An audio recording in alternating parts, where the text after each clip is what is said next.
Hey there, my name's Miss Solchik, and today I wanted to read you a book written and illustrated by the special author that's coming to visit our school. His name is Troy Cummings.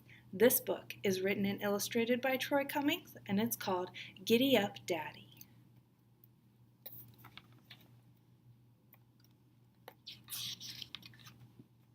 Giddy Up, Daddy, written and illustrated by Troy Cummings. Once there was a dad who was really good at playing horsey. Seriously, he was the best. He was sure-footed on any terrain: carpet, hardwood, linoleum. He could scoop up his kids and take them from bed to breakfast before the toast popped up. And he hardly ever bucked, no matter who was riding on his back.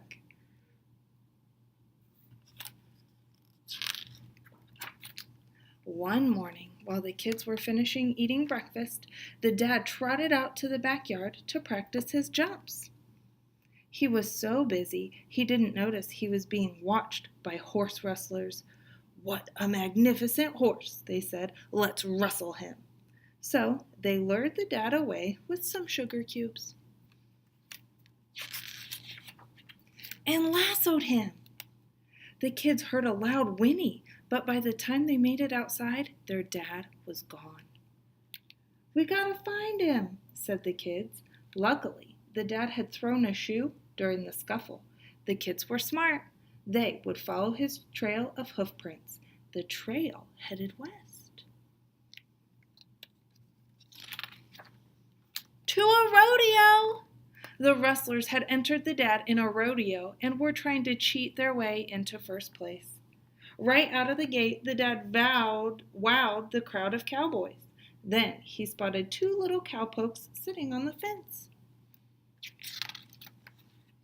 "Buck, Daddy, buck!" they shouted. The dad winked at his kids. Then he reared back, nickered, and kicked his haunches high. He bucked the rustlers right out of the arena. The dad sidled up to the fence, and the kids climbed onto his back. The cowboy crowd hooted and hollered. The dad was the star bronco. But then the crowd started booing. The rustlers were back. "Giddy up, Daddy," said the kids. "They're after us." The dad galloped away, leaving the bandits in his dust. The kids steered him toward a large, stripy tent in the distance. "We can hide in there," they said. The dad hoofed it over to the tent and snuck in through a back flap. It was dark inside and quiet. Then, flash! The spotlight shone, and the dad and his two riders, they were in the middle of a circus, on a tightrope, 1,000 feet in the air. And if you'd like to read the rest of the adventures in Giddy Up, Daddy by Troy Cummings, you can check this book out at your library.